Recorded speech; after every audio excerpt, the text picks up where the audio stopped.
You're listening to DraftKings Network.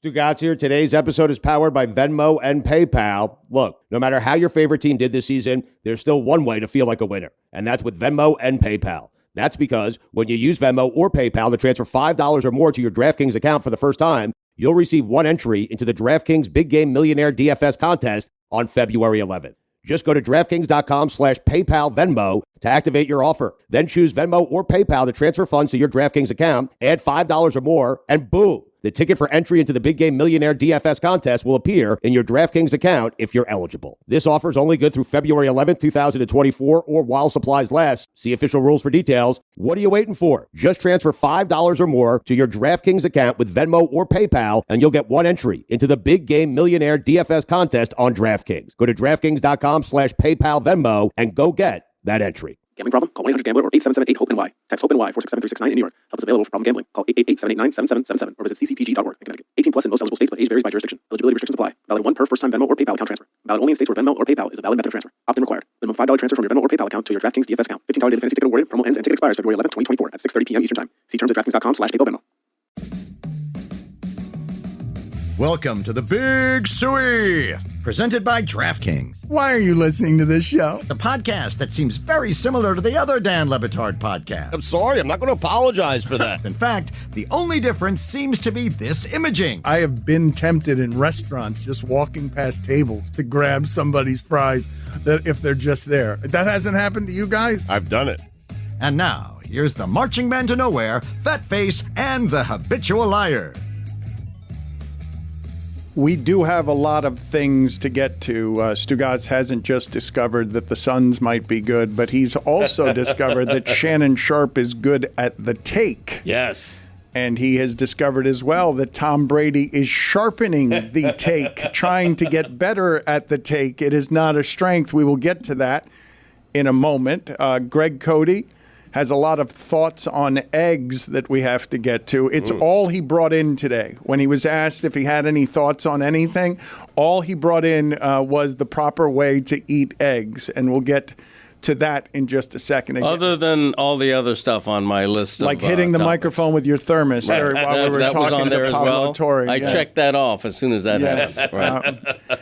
He also has day-old football takes.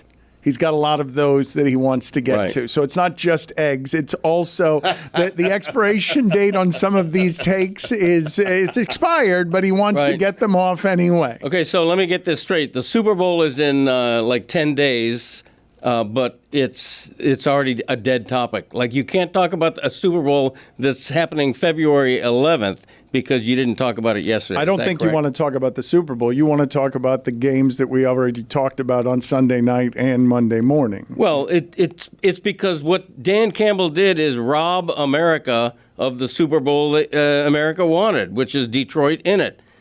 Dan Campbell, he kneecapped his own team. He made two decisions in the fourth quarter that literally cost them the Super Bowl. So this is you previewing the Super Bowl, right? These are not reheated takes from 2 days ago. I think Greg is upset because he feels like the better matchup would have been Kansas City and Detroit. Right. He would have preferred to see that, and he's right. Dan Campbell robbed us of that opportunity. Tom Brady agrees. Right. Baltimore and Detroit would have been the ideal Super Bowl.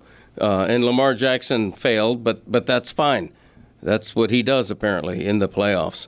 But Dan Campbell, his macho... You're previewing the Super Bowl by talking about all of the people and players that aren't in the Super Bowl. No, he's previewing his preview of the Super Bowl. He hasn't gotten to the points yet. He's just telling us what they will be. That's correct. The Ravens did beat the hell out of the Lions earlier in the season, but you still wanted to see a rematch of that in the Super Bowl? I did. And because of wishful bets, I think there's a chance Detroit might have actually been favored because by then they would have been the team of destiny and all that bullshit. No, they would not have been favored. I think they might have been. A lot of people place wishful bets. Greg, We'll never know because Dan Campbell ruined it. Well, hold on a second, because the Niners are favored, and so if Detroit beats San Francisco in San Francisco, will you don't think maybe a 1-point favorite? Detroit was a 7-point dog at San Francisco. They weren't going to be a favorite against Baltimore. Well, you don't know that, do you? No, I do know that. Do you? I know that as much as I know anything I've ever known. No You don't way to know know that. that. Yeah, There's There's betting trends. That's why the There is Jets a way to know that. They'll never know. The Jets and the Giants are always over bet. Their lines are always off by a point or two because of wishful bets. Americans who never bet would have bet on the Lions just Greg, because they hoped it happened. You don't. Greg ain't lying. You don't I'm not lying. understand how. Like The Pride of a Lion, the book that you can get anywhere now, including Amazon. Well done. But I'm not lying about this. The Detroit Lions, because of wishful bets from one-time bettors, might have been favored over Baltimore. You should have led with eggs. Could you imagine how great that would have been for business, Dan, for Greg? The Lions make the Super Bowl. People say, you know what, Lions, that's an interesting animal. I want to know more about lions. Right. What's this? That's exactly right. Pride of a Lion? I A brand new book? heard Stugotz saying that what he wants to do in Vegas next week is take Greg Cote along Radio Row with that book and just force him on Nasty Nestor on morning radio in Baltimore and force Greg Cote upon an assortment of radio enterprises. I want to be his handler. I want to walk Greg through Radio Row. I know where all the tables are set up. I know who is sitting where because I am the mayor of Radio Row. They send me the table diagrams before the people even know where it is they're sitting. So I know where all the big shows are set up. I have access to all the big shows. I would like to walk Greg around Radio Row, and I will get him on every radio show in America. We have to do this. Yes. Well, the key to that is what Stugotz is saying is he needs a handler, if not two handlers. You need some sort of commotion, hubbub around him, and then people will be coming to you saying, who's that? Oh, who's that? Who's that? Who's that? Oh, that's Greg Cote from the Dan Batard Show with Stugotz. Oh, that's Greg Cote from the Greg Cote Show with Greg Cote.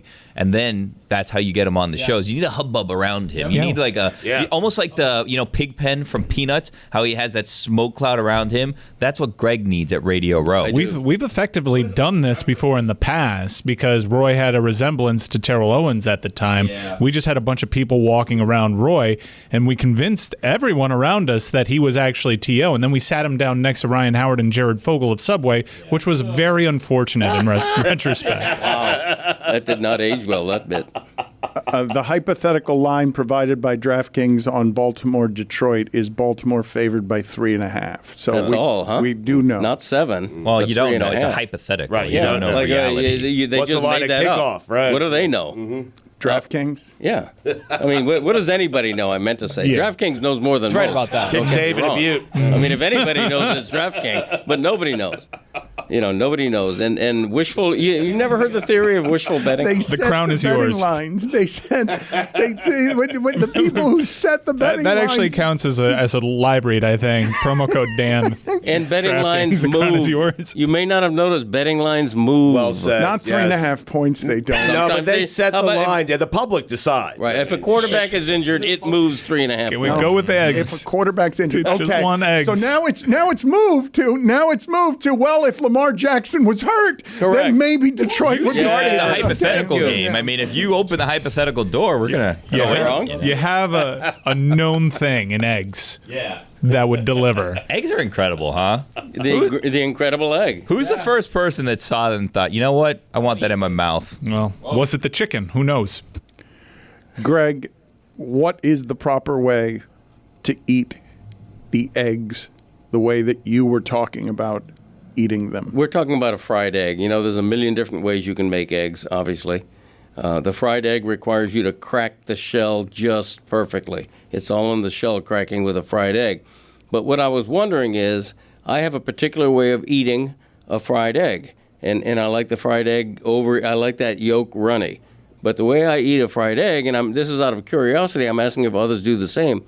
I eat around the yolk. I eat all the white of the egg first. And you have to be as delicate as a surgeon. No yellow? No yolk. Let me finish. Let him cook, Dan. Let him cook. You have to be as Let 'em delicate fry. as a surgeon to get around that yolk without breaking it. If you nick the yolk and the yellow starts running, the entire thing is ruined. So what you do is you carefully eat around, you eat all the white, and at the end what you have is a giant yellow eye alone on the plate staring at you, the yolk of the egg. And then you take your triangle of toast, the sharp point, you jab it gently right in the middle of the eye. The eye starts oozing yellow gold. The best. And then you dip the toast in it, and that's when your egg comes alive. The white is superfluous. The white is superfluous. People who eat these white omelets and no yolk in the omelet, forget about that. The egg does its work when you get to the yolk, and that's how to eat a fried egg. But I'm curious if I'm alone on that or if other people do that. I should have started. Well done. Yep. Way to go, Greg. Do other people do you. that? No, that was beautiful. Do you really? Well done, man. That was really well done with the eggs. Bon pan total. Are you I'm going to serious? try it that way. Yeah. I actually really like the yolk, and I like it when the yolk goes over the egg white. runny. And you don't like to mix the two flavors, No. but I'm going to try it your way because of should. how beautifully you put that. It is liquid gold. I'm telling you. It is The liquid problem gold. with that He's is, not yoking.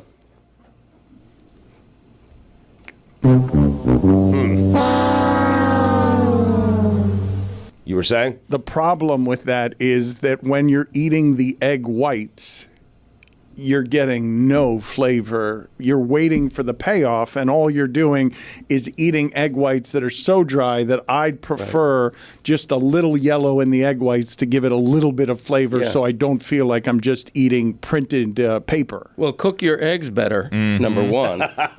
Number two, you salt and pepper the yellow. The exactly yellow right, doesn't Greg. need salt and pepper. No. Let's get that straight. Liquid gold. The white does. You carefully salt and pepper around the yolk, and that way the white of the egg is not a pleasurable experience like the yolk, but more than tolerable, because you know what?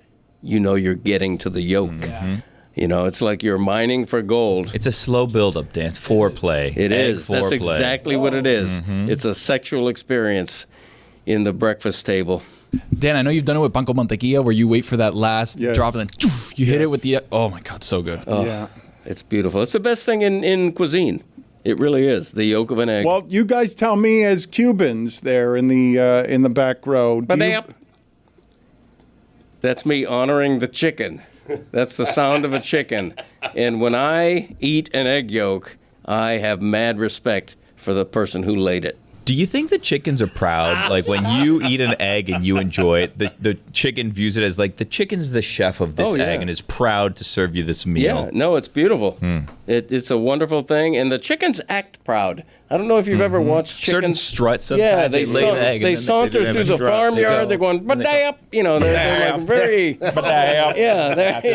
They're the cock of the walk. You know. Well, they're not. They're Well, but they're like that. They're, all poultry walk like. Even turkeys, you know, with the big thing, the big red thing. They're walking around. They have no idea they're about to have their head chopped off. They're oblivious. But until they die, But a proud horrible bird. death, they're a proud bird. A proud bird. And they show it, unlike some animals. Yeah. You know, they show it. Yeah.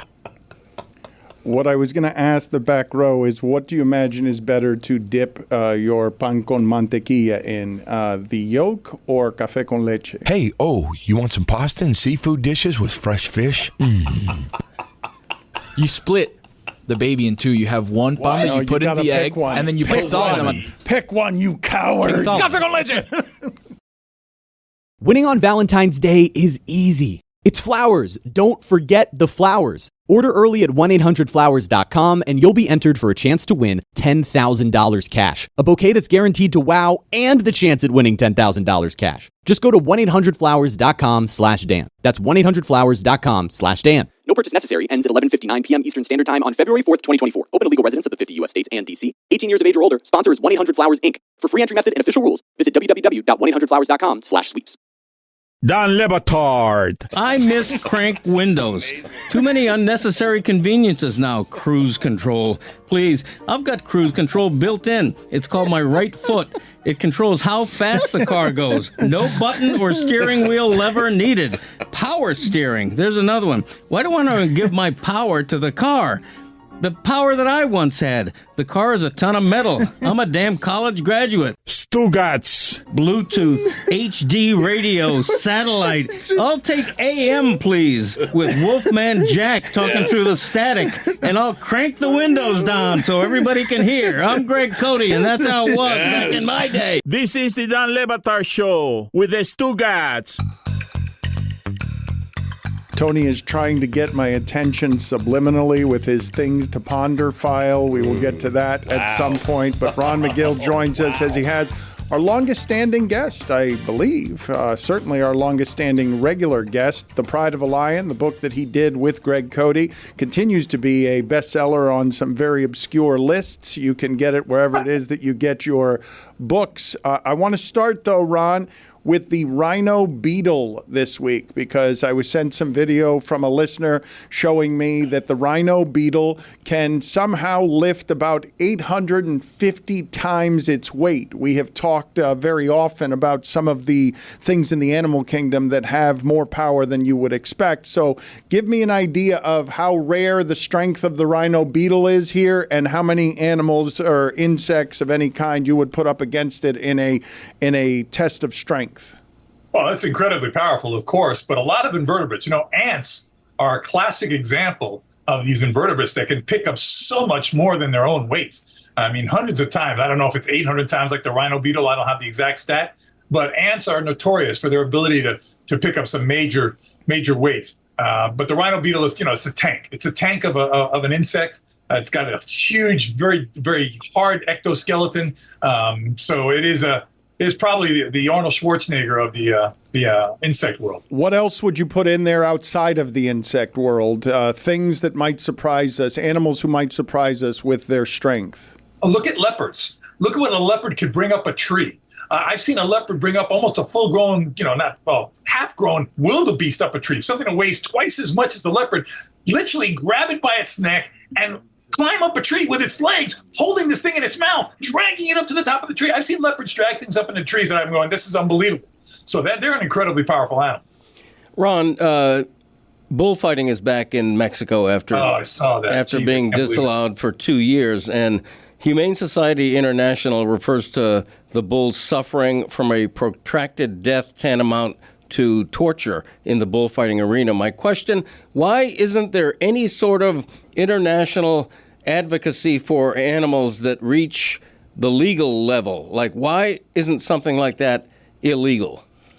It is in this country. It all depends on the country's laws, and that's where, you get into international law, and you have to be very, very careful. I think countries are incredibly wary of someone else telling them what to do in their own home.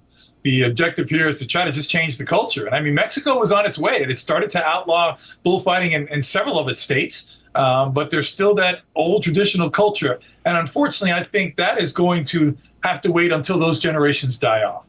If you go to these bullfights, you'll see that the majority of the people there are, fairly elderly in age, as far as they're not the teenagers, the young people as much. There are a lot of older people, and that generation just has to kind of, God, I hate to say it this way, die off. I mean, that mentality has to die off. Can you guys in video please put up for me this elephant video of an elephant with its trunk tearing down a tree? I know you've talked before about the strength of the elephant and the strength of the elephant's trunk, but this video, walk us through it, Ron. Yeah, elephants will knock down tree because they love to eat the bark. They love to eat the pulp of wood. They also love to eat the trees. So this elephant, and I've seen this also with actually trees bigger than that, where a big bull will go in there and knock the whole thing down. And what it does is it provides itself with a buffet. They're incredibly intelligent animals. I've also seen them go and shake trees, like the marula tree has a marula fruit on it. And they'll go up there and they'll shake these trees and all the fruits fall off, and it's wonderful. Again, the elephant is one of the most intelligent animals on Earth. Incredibly powerful animal. So they use that strength to their benefit, which in that case is to knock down a big smorgasbord.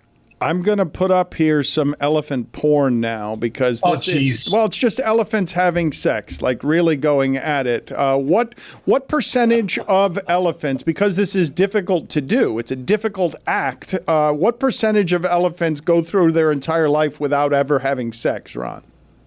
I couldn't give you an exact number, Dan, but I would think that the majority are going to be males that don't have the sex, because males will fight with each other to have the territory. So unless he's able to escape, do we have to keep showing this over and over? What you're not showing. Yes, Ron. Yes, we do. The most incredible part of elephant sex is actually the elephant penis itself. It's like a fire hose. That thing comes out, and the elephant just mounts the female, and the penis does all the work. I mean, it swings around like a fire hose. You tie it to a fire hydrant, let it go, and that's what it looks like. It's just woo, woo, woo, woo, woo, woo, looking for that opening. And when it finds the opening, then it does all the work itself. But it's pretty incredible to watch. I mean, that thing is like a fifth appendage. It's pretty impressive. Well, you've told me before that the rhinos, all of this is painful, right? Because the animal that is on top is so heavy that it's going to hurt the other animal's back. Well, generally speaking, yes. And elephants, especially the bulls, are much bigger than the cows. They, generally speaking, have no more than usually about 30 seconds on the top of the female before she can no longer withstand his weight. Now, with rhinos, it's a little different because males and females are very similar in size. I've seen a female rhino carry a male on her back around for an hour at a time, with the male ejaculating every 2 to 5 minutes without even doing any kind of pelvic thrusting, because the vaginal walls of the female, well, of course, it's got to be a female rhino, just kind of do all the work. The male just stays up there, and all of a sudden, every 2 to 5 minutes, he does this shudder type thing. I don't think he's faking it for her. And that's when he's ejaculating, and you'll see all this white. I can't believe I'm talking about this on this show because her kids. Ron, you ever watch any videos It's of animals mating and take some notes, learn some tricks? Like, which animal, I guess, would humans most be able to learn from in that area? The best in that. I think there are a lot of animals that people could learn from. First of all, just in the whole dating process, a lot of people think with animals it's just like oh gosh, their kids listening. It's just a quickie type thing. It's not that way. Animals go through a very distinctive courtship process. The male is asking permission. The female is making the selection. Generally speaking, in the animal kingdom, it's the female that runs the show. I know it's that way with a lot of us as well. But guys, when you realize that you need to let the female run that show, you'll be a lot happier. And the fact is, there's an orangutan. We had an orangutan who habitually would perform oral sex on the females while using his fingers to stimulate her in other areas. I mean, this guy was a multitasker to the max. I watched him and go, guys, I don't know if they were watching films in the back or what was going on, but that guy was he was a god of reproduction. He was unbelievable. Speaking of reproduction, German scientists have turned to in vitro fertilization to help save the white rhino species. They finally successfully impregnated a rhino. What is your thought on turning to IVF to save an endangered species? I think it's absolutely something that needs to be endorsed, because at the end of the day, we do it for people. And I know there's going to be some religious zealots that say, this is not God's way. No, God gave us the intelligence to learn this, to help correct the bad things that we have done that have created these species becoming endangered and, in fact, extinct if we're not able to reverse that process. And what we're doing is we're basically creating a surrogate mother. We do it in human beings, right? We do embryo transplants into another person to carry when a woman cannot carry on her own, to give her the child. Well, here we're doing. We've done it with a lot of other animals. We've taken zebras, endangered zebras, and put their embryos into horses, domestic horses that have given birth to a full-fledged endangered zebra. We've done that with endangered types of antelope and cattle. So to do this with rhinos is just such an iconic animal that some people, there's some extremists that go, this is not, not the natural way. We shouldn't be doing this. No, we should be doing it because this is something we have to do to correct the mistakes we've made in the past. It's knowledge that we have now to help save an endangered species. And I'm all for it. And I really am proud of the scientists that have dedicated so much time to make this possible. Ron, do animals have a capacity for romance? Absolutely they do. Absolutely they do.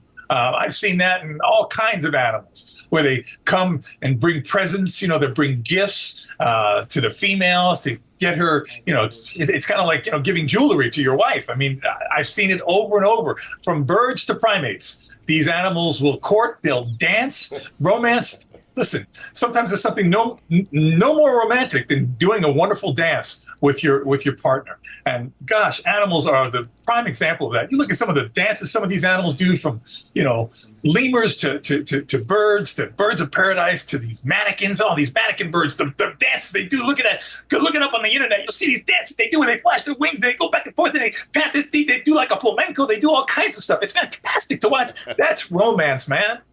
I love a good dance before I have sex. But, Ron, you said something earlier, and you're crazy, okay? Because if I let my wife run the show, you know what I'm not having? Sex. Okay,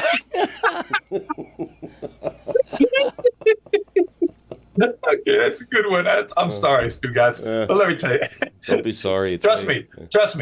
When you're having sex, Stugotz, it's because your wife allows it. She's running it. She may make you think you're running the show, but at the end of the day, it's her call, brother. Put it on the poll, please. Do animals have the capacity for romance, yes or no? And do you want to imagine Stugotz seducing anyone? Tony, what do you have? Pants dance. What do you have for Ron Magill? Dear God. Ron, all animal tongues are different. And we were talking about the elephants earlier. In Thailand, I fed elephants at part of a sanctuary for elephants, and their tongues are incredibly slimy. Why is it that their tongue is incredibly slimy, but then other tongues are different, maybe more coarse? They use them for different things. Like, what's the difference between animal tongues and the species? Well, it depends what they're eating. And I think what's happening there is, it's like when you see food that you really, really like, you're getting excited, you start to salivate. So these elephants are probably, getting very excited that they're going to get these treats that people like you are giving them there. So their saliva starts running quite a bit more. And that makes the tongue a lot more slimy. And they're also, elephants can't really stick their tongue way out. It kind of protrudes a little bit, but it's not like a giraffe that comes out like, 16 inches. So by constantly being in the mouth with all that saliva, the tongue appears to be more slimy when it's not really producing the saliva. It's just, keeping it on its surface because it's always in its mouth. Ron, there's a video of an eagle, a bald eagle, carrying what appears to be a mid-sized deer. At least it's a chamois. Yeah, at least a juvenile. Right, and it made me wonder, what is the strongest bird in terms of being able to carry X times their own weight? It's always the harpy. He always takes the harpy eagle. Yeah. Look at that. Dan has learned. It is the harpy eagle. Really? It's the most powerful bird of prey on Earth. That thing can carry, a small child away. I feel like the harpy eagle is your answer for any eagle question. Overrated no, eagle. It's not. Yeah. It's not. It's not. Because if you want to go, with the eagle that, is not the brightest eagle in the world, it's not going to be the harpy eagle. Okay. It's the bald eagle. The harpy eagle is the most impressive animal in the animal kingdom, according to Ron Magill. Of all the animals, it's a pretty impressive animal, Dan. It's an incredible bird. I mean, you can go and that's the golden eagle right there. So it's a golden eagle that got a chamois. That's the chamois that you see right there. I saw that same video. It's pretty impressive. I mean, don't get me wrong. It's very impressive. But you'll see those golden eagles. They'll get full-grown foxes. They'll take down and fly away with full-grown foxes. What is the biggest? What is the biggest eagle that Gamble on by DraftKings. Eagle could carry? Dan Le Batard. We got Afrini Hardaway. Afrini? Who was Afrini Hardaway? I was trying to read fast. UD was on the team. Luke Jackson. Bobby Jones. The Matrix, Shawn Marion. Stugotz. Zoe, Shaq, Smush Parker. Chris Quinn. Wait a minute. D. Wade. Wait a minute. Jason Williams, Darrell Wright. I mean, stacked roster. This is the Dan Le Batard Show with the Stugotz. Before we get to Billy's idea on how to save baseball, Greg Cote, do you have any more reheated football takes that you think are going to be better on Tuesday than they were immediately after the games on Sunday or on Monday? Because I have one. I saw Michael Irvin say on whatever the name of that show is with Skip Bayless. Mm-hmm. I'm not being disrespectful there. I don't know that. Is it Undisputed? Undisputed. Yes. He said that it is a fireable offense for the Ravens coaching staff to allow Travis Kelce to have 11 receptions on 11 targets. And I'm thinking they were trying to stop it.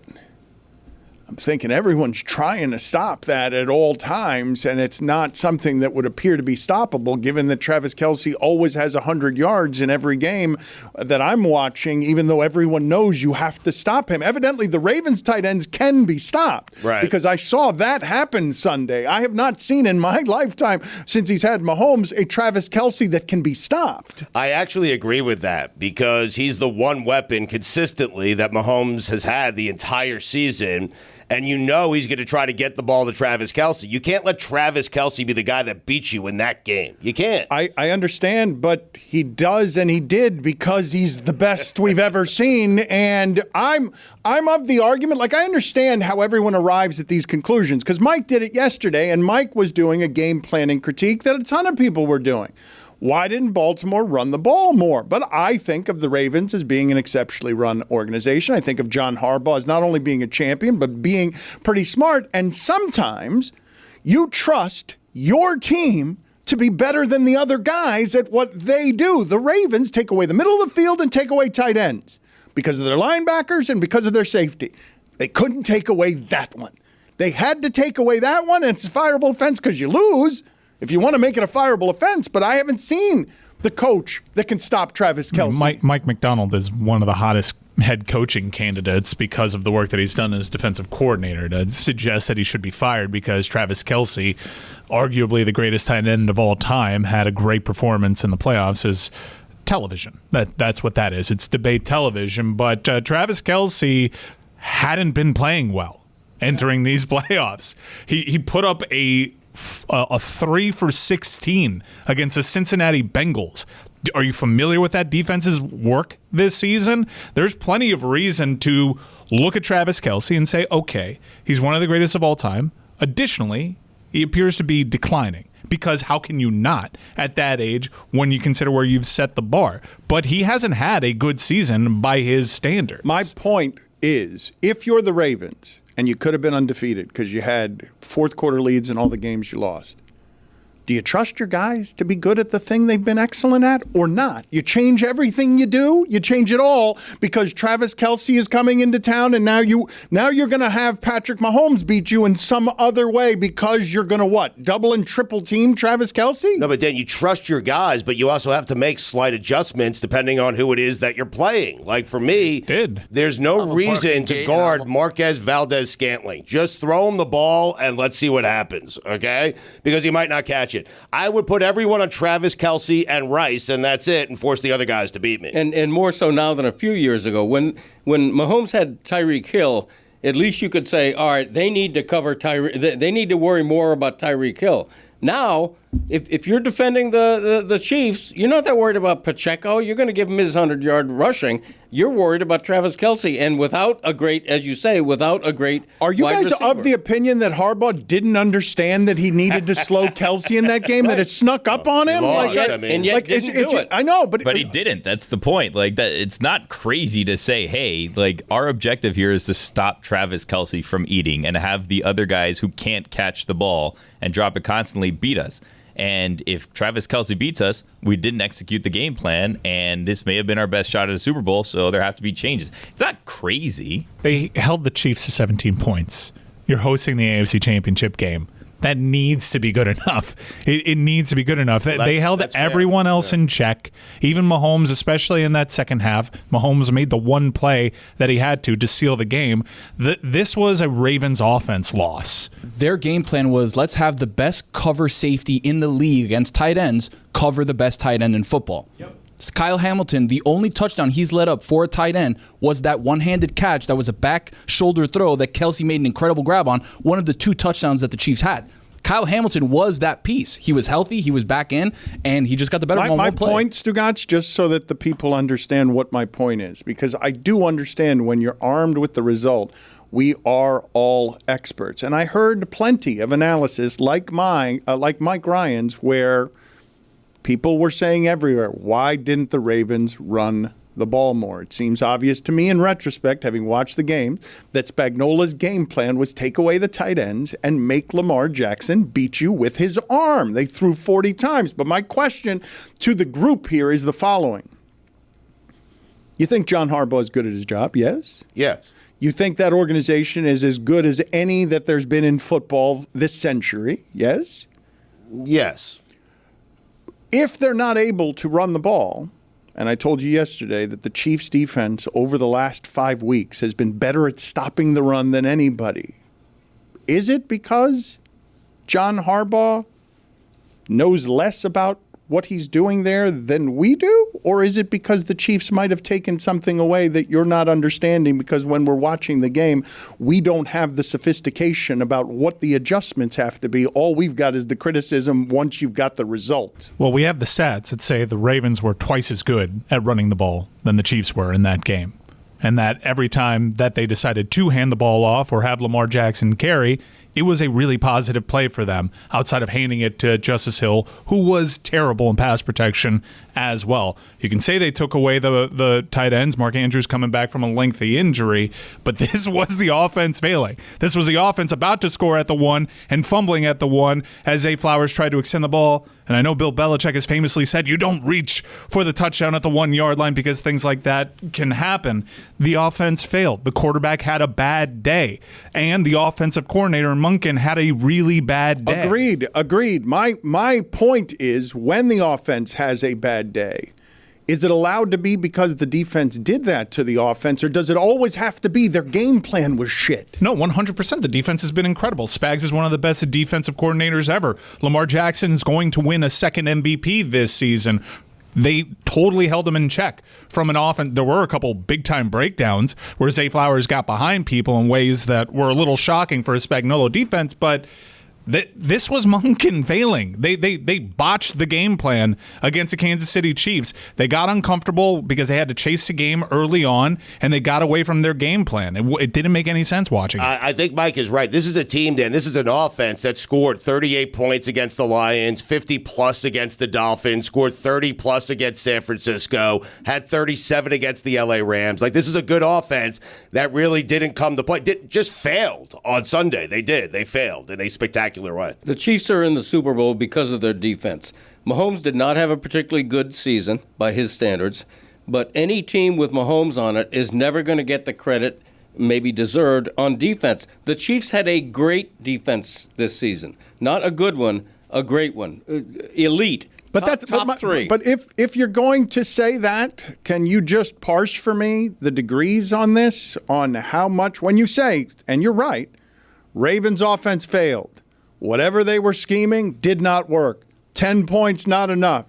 Chiefs score 17, you should be able to beat them. You guys are saying all the right things. I'm asking you to make the distinction between how much time you spend criticizing the game plan of people whose life's work is invested for many, many decades in making sure that they're prepared for that game.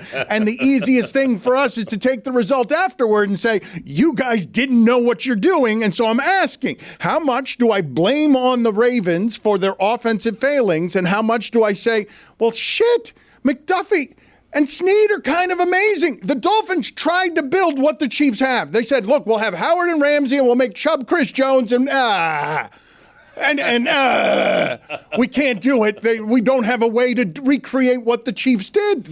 What they do is obviously something that affected whatever Harbaugh's plan was, and I'm trusting going in, Harbaugh's got a plan. I think it can be both. I think you can give the Chiefs credit for a great defensive plan, and you can blame Lamar Jackson for once again having a really inferior game when they needed him to be at his best. But if you ask every coach in the NFL, all 32 head coaches, how about you give up an average of 17 points a game on defense over the course of a season? Would you take that? Every one of them would say yes. When you hold the other team to 17 points, you're expected to win that game, and you better be prepared to score more than 10 points. And that's the story of this game. In watching it, I kind of experienced like Lamar Jackson was holding on to the ball, trying to prove a point passing the ball, because there were several opportunities in that game where Lamar Jackson, arguably the greatest runner we've ever seen in that position, could have taken a 12-yard chunk. And he decided to hold the ball, and then the ensuing result was a coverage sack.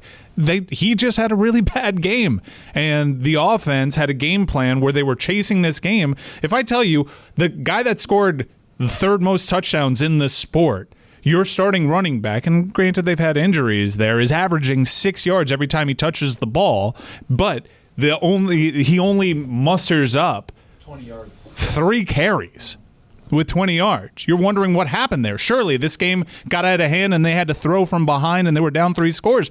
That game was always within striking distance. They just started chasing the game in a very odd fashion for them. Lamar Jackson here almost reminds me, if you go cross-sport, to Giannis Antetokounmpo in his first couple of years winning MVP and then failing in the postseason, where you're looking around and wondering, is this him coming up short? Is it the surrounding roster? Is it the scheme that Bud is putting out there as a coach at the time? Because you're looking around and wondering, how could this possibly flail in this way come the postseason when you're looking at this remarkable athlete doing things we haven't seen anyone else do at their position? So it's almost kind of similar, and you have to hope, if you're Lamar Jackson, that your career starts to take that same arc. I thought that Lamar Jackson had a pretty telling quote before the game, and we didn't talk about it on this show, but he said of Patrick Mahomes, "I hate playing him." He's 1-3 in his career against Patrick Mahomes. Patrick Mahomes has seemingly stolen victory from the jaws of defeat against Lamar Jackson. And in watching that game, I think this guy's pressing against Patrick Mahomes, given their history, and he plays out of character. But, Mike, your point about not rushing the ball is probably the best point, because this is by far the number 1 rushing team in the NFL. By far, Dan. That is a terrible job by John Harbaugh. You need to run the ball.